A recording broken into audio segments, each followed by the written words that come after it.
সৌরজগৎ নিয়ে যারা কিছু পড়াশোনা করেন দেখবেন বৃহস্পতি নামে একটা গ্রহ আছে, অনেক বড়, পৃথিবীর চেয়ে বিশাল বড়। তারপরে যে সূর্যের আলো পান, এটা নাকি পৃথিবীর চেয়ে 13 লক্ষ গুণ বড়। সুবহানাল্লাহ বাড়িতে যে চিল্লায় পড়েন না সুবহানাল্লাহ। এই 13 লক্ষটা পৃথিবী সূর্যের মধ্যে রাখার জায়গা আছে না নাই? সূর্যই কি বড় তারা? না। ব্যাটেলজিউস নামে এক তারা আছে, যে সূর্য পৃথিবীর চেয়ে 13 লক্ষ গুণ বড়। ওই ব্যাটেলজিউস তারা ওই সূর্যের চেয়ে 33 কোটি গুণ বড়। এরপরে আছে আলফা সেন্ট্রাই এ, আলফা সেন্ট্রাই বি, গুগলে সার্চ দিয়ে দেখবেন এটা ক্যারিনা, ব্যাটেলজিউস, এরকম বিশাল বিশাল রাতের বেলা তারার মেলা। আমরা যে দেখি ছোট্ট এরকম বালুর মতো মনে হয়, আসলে কি এত ছোট?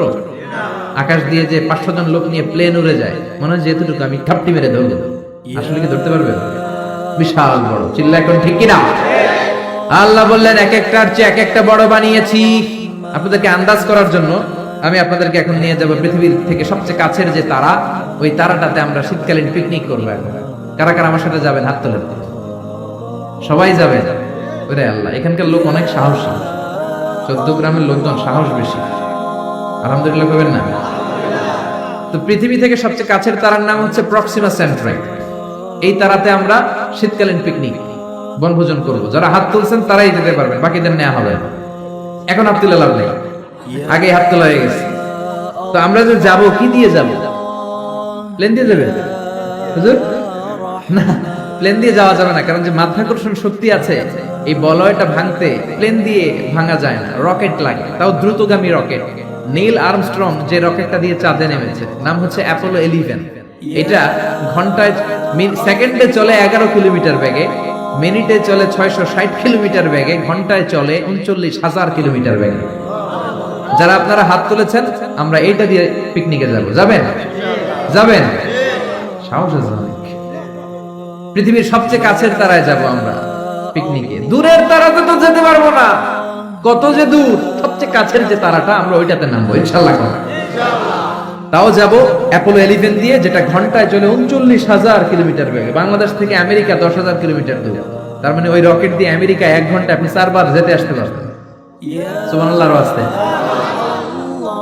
আমরা এটা দিয়ে যদি পৃথিবীর সবচেয়ে কাছের তারা প্রক্সিমা সেন্ট্রাইতে যেতে চাই, যেটা 4.23 লাইট ইয়ার দূরে, এত দ্রুতগামী যানবাহন যেটা ঘন্টায় চলে কয় হাজার? 39,000। সবাই বলেন তো কয় হাজার? 39,000 কিলোমিটার বেগে চলে।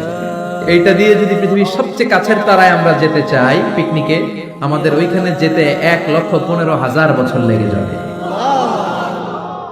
সুবহানাল্লাহ কইতে পারলেন না মজা করে? আল্লাহু আকবার। এটা হলো সবচেয়ে কাছের তারায় যদি পিকনিক করি, পৃথিবীতে আবিষ্কৃত সবচাইতে দ্রুতগামী রকেট দিয়ে যদি আমরা পিকনিকে যাই, 1,15,000 বছর লেগে যাবে। আহা, আল্লাহ যদি বলে যাও আজহারি, তুমি যখন পিকনিকে যাইবাই, তোমাকে সহ যারা হাত তুলছে সবার আমি হায়াত 1,15,000 বছর বাড়াই দিলাম।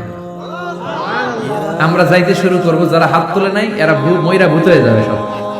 এদের নাতি নাতকর সব মরে যাবে, আমাদের আত্মীয় স্বজন সব মরে যাবে, আমাদের জেনারেশনের পরে জেনারেশন মরবে, এরকম 6,000 প্রজন্ম মরে যাবে। তারপরে ওখানে যে নামার সময় আমাদের হবে। সুবহানাল্লাহ বলেন না?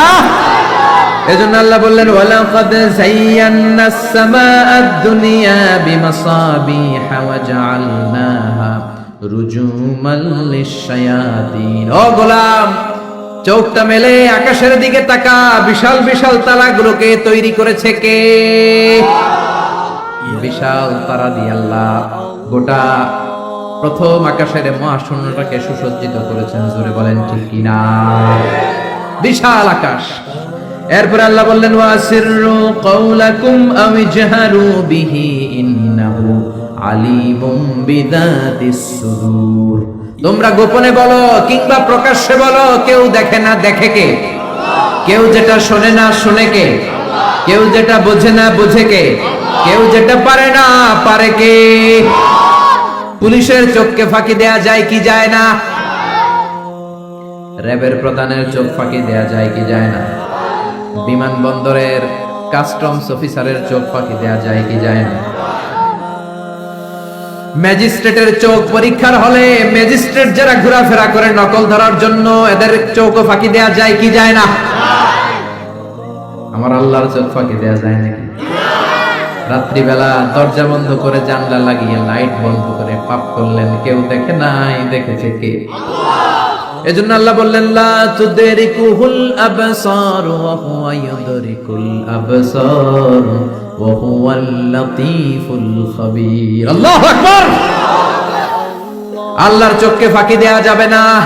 সে আল্লাহ বললেন গোলাম হুয়াল্লাযী জাআলা লাকুমুল আরদা যালুলান ফামশু ফি মানাকিবিহা ওয়া কুলু মির রিজকি ওয়া ইলাইহিন নুশুর। তিনি হলেন এমন আল্লাহ যিনি তোমাদের জন্য জমিনটাকে সমান বানিয়েছেন। সুবহানাল্লাহ।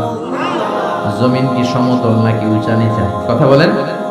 এই যে প্যান্ডেলটা যদি উঁচা নিচা হইতো, এখানে উঁচু এখানে নিচু, উঁচু নিচু বসতে পারতেন? উল্টায় বসতেন, একজন আরেকজনের উপর চিত হয়ে পড়তেন, ঠিক কিনা? বিমান থেকে যদি আপনি তাকান দেখবেন পৃথিবীতে কেমন করে আল্লাহ ফ্ল্যাট বানিয়েছেন। আপনি বাংলাদেশের এক এয়ারপোর্ট থেকে যদি আরেক এয়ারপোর্টে যান, কক্সবাজার যদি যান, রাজশাহীতে যান, দেখবেন সবুজ কার্পেটিং করা।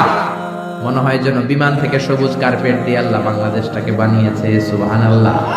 কিন্তু সবুজ কার্পেট দেখে খুশি হওয়ার কারণ নাই, এই কার্পেটের ভেতরে আযাব আর গজব আছে না নাই? যে কোনো সময় ভূমিকম্প হতে পারে, যে কোনো সময় বন্যা হতে পারে, যে কোনো সময় শিলাবৃষ্টি হতে পারে, কি পারে না? শিলাবৃষ্টি চিনেন? চিনেন না? 14 গ্রামে তো হয় না শিলাবৃষ্টি, না হয়? আহা, একটুক মাত্র এই সাইজের শিলাবৃষ্টি পরে আমাদের ধান ক্ষেত শেষ, গম ক্ষেত শেষ। শিলাবৃষ্টি যখন পড়ে গম ক্ষেত শেষ। আমাদের বাছুরগুলো যদি রাস্তায় থাকে, বাছুরের মাথার মধ্যে পড়লে, গায়ের উপর পড়লে বাছুরও শেষ। যেরকম ঠিক কিনা?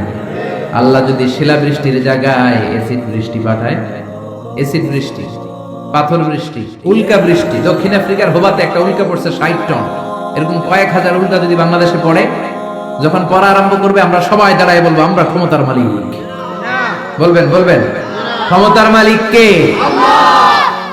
আল্লাহ বললেন চমৎকার সবুজ কার্পেটিং দেখে ভেবো না তোমরা বেঁচে যাবা।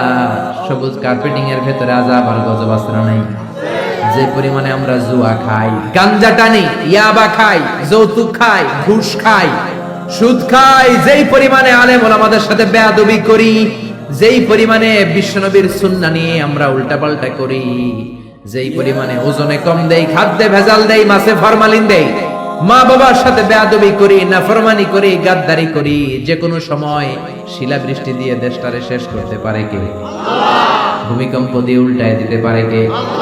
শুধুমাত্র বিশ্বনবীর দোয়ার বরকতে বেঁচে আছি।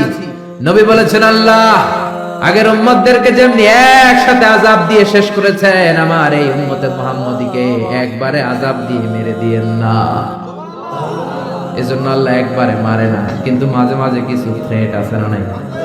ধমক আছে না নাই? বন্যা আছে না নাই?